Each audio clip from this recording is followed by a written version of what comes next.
Hemos tenido un tiempo muy bueno en la presencia juntos. ¿Y por qué en esta mañana no te traes una libreta o si quieres traerte tu lab? Y yo creo que Dios nos va a hablar. Así es que ¿por qué no me acompañas a darle un fuerte aplauso a Dios por la vida de nuestro pastor Humberto Acero?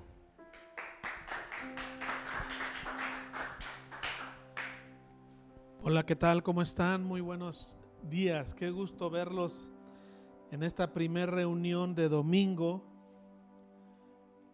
Estamos cumpliendo 3 meses de confinamiento. Ninguno de nosotros en su vida habíamos tenido un tiempo como este.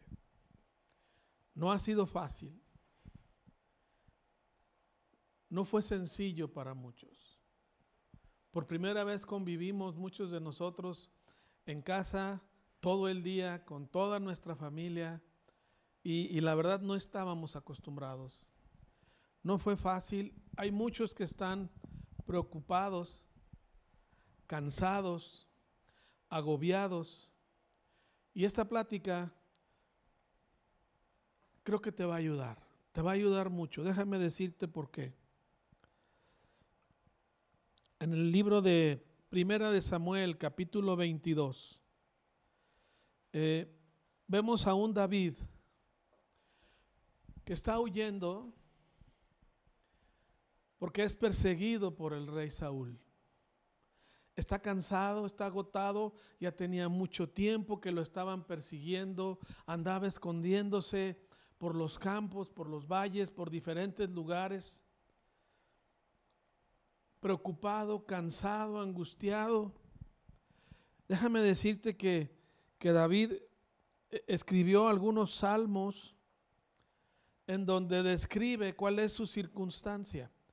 Quiero llevarte al Salmo 102. Versículos del 1 al 7, para que entendamos cómo se sentía David. Dice: oración de quien está abrumado de problemas y se desahoga ante el Señor. Oye mi oración, escucha mi ruego, decía David. No te alejes de mí en el tiempo de mi angustia. Inclínate para escuchar y no tardes en responderte cuando te llamo. Pues mis días desaparecen como el humo y los huesos me arden como carbones al rojo vivo. Tengo el corazón angustiado, marchito como la hierba y perdí el apetito. Por mi gemir quedé reducido a piel y huesos. Soy como el búho en el desierto, como un búho pequeño en un lugar remoto y desolado. Me acuesto y sigo despierto como un pájaro solitario en el tejado. En algunos otros lugares el mismo David llega a decir: fui reducido como una perdiz. Dices tú, bueno, ¿y qué era una perdiz? Una perdiz era un pájaro del tamaño de una paloma, pero del origen de las gallináceas. Era un pájaro rojo que era perseguido porque se comía. Pero él se sentía así. Y la verdad es que muchos de nosotros nos hemos llegado a sentir de la misma manera con esta pandemia. Sentimos que nos están cazando, hemos perdido recursos varios de nosotros, no estamos ganando lo mismo, si es que ganas, porque algunos hasta el trabajo han perdido o tuvieron que cerrar el negocio o no pueden generar recursos y eso desgasta. Eso desgasta mucho. Por eso David escribe esos salmos. Estaba hablando, desahogando de su corazón lo que él sentía. Y la verdad es que muchos podemos sentirnos muy, muy identificados con él en estas circunstancias.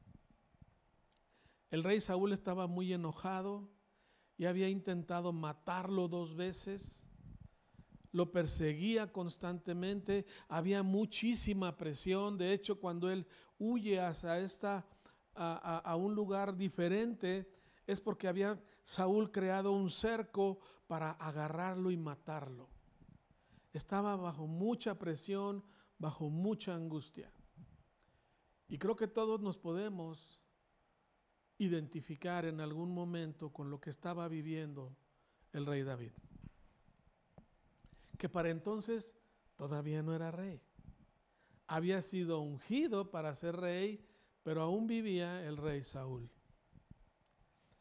Y quiero llevarlos al capítulo 22, versículo 1 de Primera de Samuel. Quiero que entendamos qué fue lo que ocurrió. Dice, entonces David salió de Gat y escapó a la cueva de Adulam.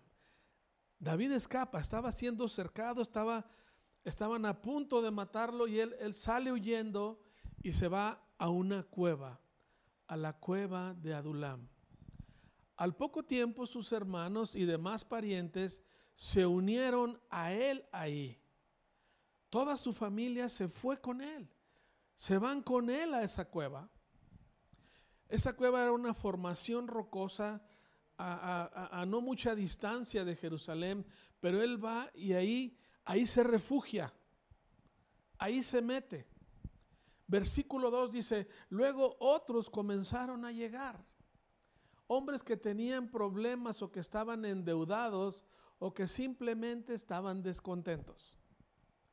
Déjame decirte algo, eso dice la versión NTV. La versión de la Biblia Reina Valera dice que los que fueron con él, unos estaban endeudados, otros se hallaban en amargura de espíritu y otros estaban afligidos. Parece ser más clara la descripción. Gente afligida, gente endeudada y gente que tenía amargura de espíritu. Déjame explicarte la condición de la gente que fue con David. El mismo versículo dice que fue hecho David jefe de ellos y tuvo consigo como 400 hombres. Es decir, llega, aparte de su familia, 400 hombres y David se hace jefe de ellos, pero había 3 características en estos hombres. Estaban afligidos, estaban endeudados y todos se hallaban en amargura de espíritu. Los afligidos son gente que tiene muchos problemas encima, siente una carga muy pesada, muy angustiada, mucha presión, no puede tener paz, no concilia el sueño, como decía David, hasta el apetito pierden. Ese tipo de gente fue y se metió ahí. Viene otro tipo de personas que son los endeudados. Quiero que entiendas algo en ese tiempo, en esas circunstancias, en el tiempo en que vivía el rey David, cuando una persona estaba endeudada, no solo estaba en peligro de perder todas sus pertenencias, estaba en peligro de convertirse en un esclavo, porque existía la esclavitud y si había una deuda, se hacían esclavos. Y la gente que tenía amargura de espíritu era gente que por circunstancias de su vida, en su caminar, habían sido lastimados por diferentes circunstancias desde el punto de vista emocional, desde el punto de vista relacional con otras personas. Estamos hablando de gente amargada, de gente resentida, de gente deprimida, de gente que no tiene una paz de espíritu. Este tipo de gente fue la que llegó y se unió a David en esa cueva, muy identificados con el mismo David. Todos llegaron en las mismas circunstancias y van y se meten ahí a esa formación rocosa. Quiero que entendamos algo. Dice la Biblia, vamos a 1 de Pedro 5:8. Quiero leerte lo que dice Pedro aquí. Dice la Biblia que seamos o estemos alertas. En otras versiones dice que seamos sobrios, que nos cuidemos de nuestro gran enemigo, el diablo, porque anda buscando como león rugiente a quien devorar. a quién destruir.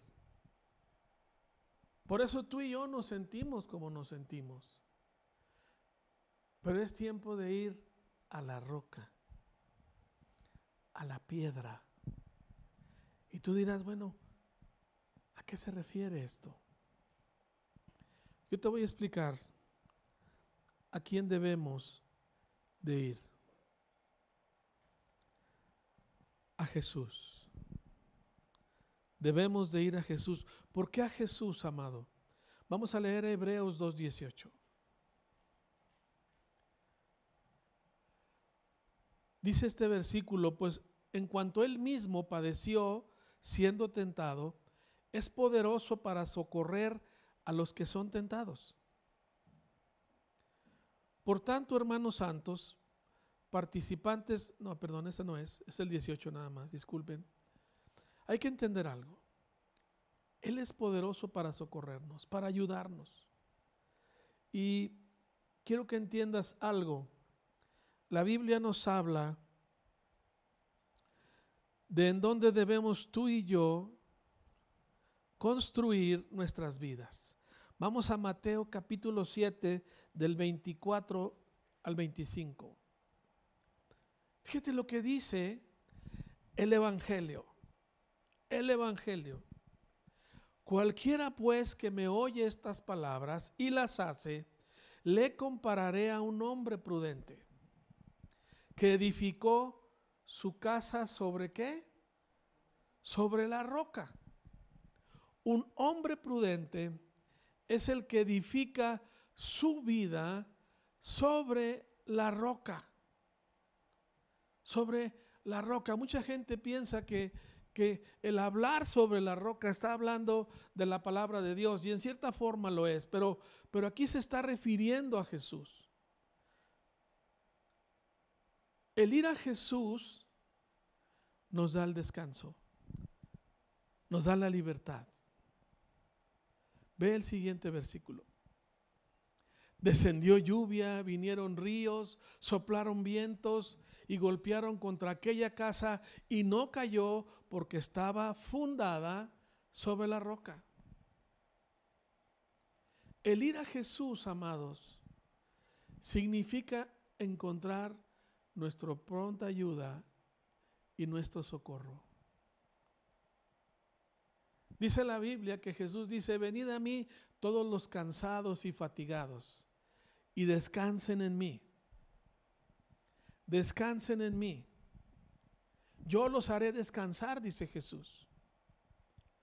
Cuando tú y yo entendemos la persona de Jesús y cimentamos nuestras vidas en Él, el descanso viene a nuestras vidas.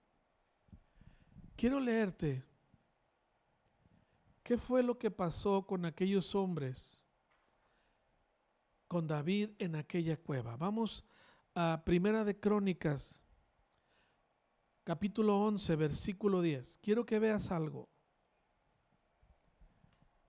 Dice: estos son los principales, los valientes que David tuvo y los que le ayudaron en su reino, con todo Israel, para hacerlo rey sobre Israel conforme a la palabra de Dios. Te recuerdo que cuando David entra a la cueva todavía no era rey. Algunos hombres le ayudaron, algunos hombres participaron con él. Ve el siguiente versículo. Y este es el número de los valientes que tuvo David: Jesobeam, hijo de Acmoni, caudillo de los 30, el cual blandió su lanza una vez contra 300, a los cuales mató. Tras de este estaba Eleazar, hijo de Dodo, Ahoita, el cual era de los 3 valientes. Este estuvo con David en Pasdamín, estando ahí junto en la batalla a los filisteos, y había ahí una parcela de tierra llena de cebada, y huyendo el pueblo delante de los filisteos, se pusieron ellos en medio de la parcela y la defendieron y vencieron a los filisteos, porque Jehová los favoreció con una gran victoria. Siguiente versículo.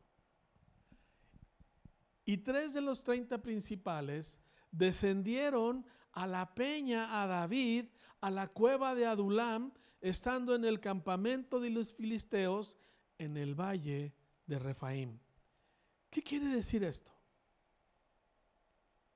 Los tres principales valientes, la Biblia habla de los hombres valientes de David. Los tres principales valientes eran parte de los 400 que entraron a la cueva de Adulam.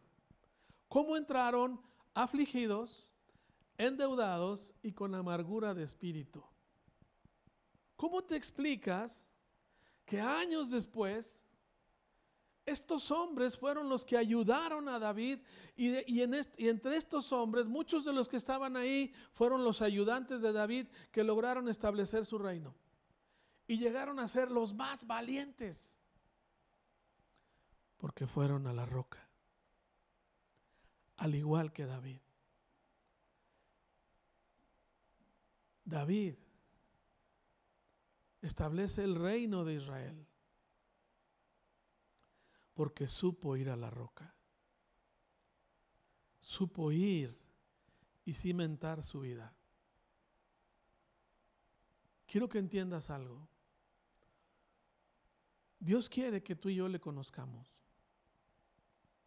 que cimentemos nuestra vida sobre una roca que va a cambiar nuestras vidas. Va a ser una historia antes de conocerlo y otra historia después de conocerlo, como ocurrió con estos hombres. Yo te quiero invitar a que tú abras tu corazón y decidas en este día pedirle a Dios que tu vida cambie, que la historia de tu vida tenga un cambio radical, que sea muy diferente a lo que ha sido hasta el día de hoy, que tengas una perspectiva totalmente diferente,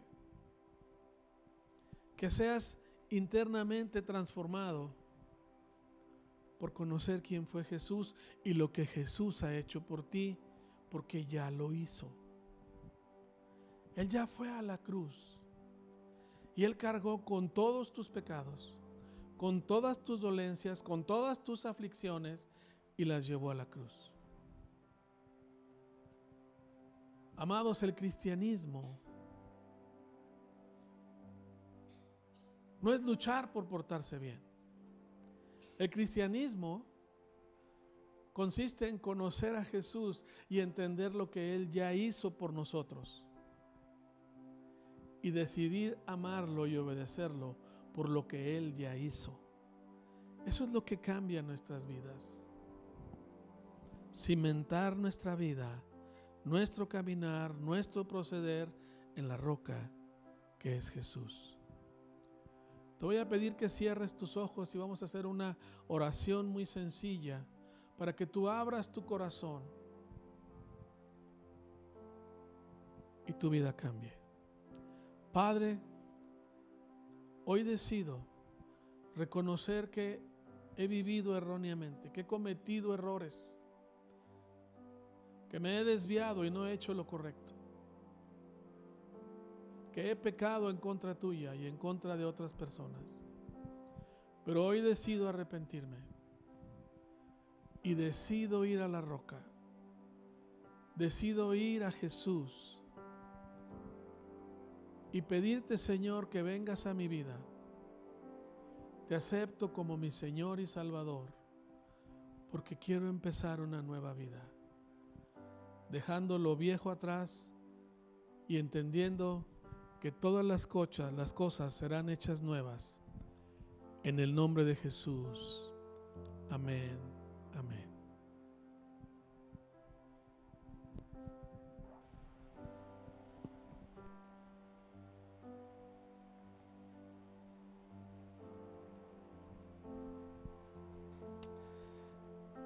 Este versículo quiero leerte, es muy conocido y probablemente a lo mejor te puedes preguntar ¿qué onda? Pero dice Juan 3:16 en la NTV: pues Dios amó tanto al mundo que dio a su único Hijo, para que todo aquel que en Él crea, en Él no se pierda, sino que tenga vida eterna. Y sabes, me gusta porque uno de los fundamentos de poder dar es el amor. Y fíjate, aquí dice, pues Dios amó tanto al mundo que dio a su único hijo. Y quiero decirte algo, hay valor en lo que tú y yo damos. O sea, probablemente a veces tú puedes decir, híjole, es que a lo mejor no, es poquito, a lo mejor no sé, piensas mucho, pasan muchas cosas por tu cabeza, pero me encanta entender esto, que cuando Dios dio a su hijo había valor en ese dar. Y yo quiero animarte que cada vez que tú y yo demos, pensemos en esto, hay valor. Y otro de los fundamentos es damos por amor, no damos por necesidad, damos con alegría. Y yo quiero animarte a eso, que podamos ver este tiempo de poder dar y lo damos con amor. Así que quiero recordarte que si tú quieres hacer tus donativos, lo puedes hacer mediante OXXO o a través de una transferencia electrónica. Así es que muchísimas gracias por tu generosidad. Gracias por este tiempo que tú has compartido. No sé si estás en tu auto, estás en tu habitación, estás en tu sala, estás solo con tu familia. Muchísimas gracias por conectarte y nos vemos. Que estés muy bien.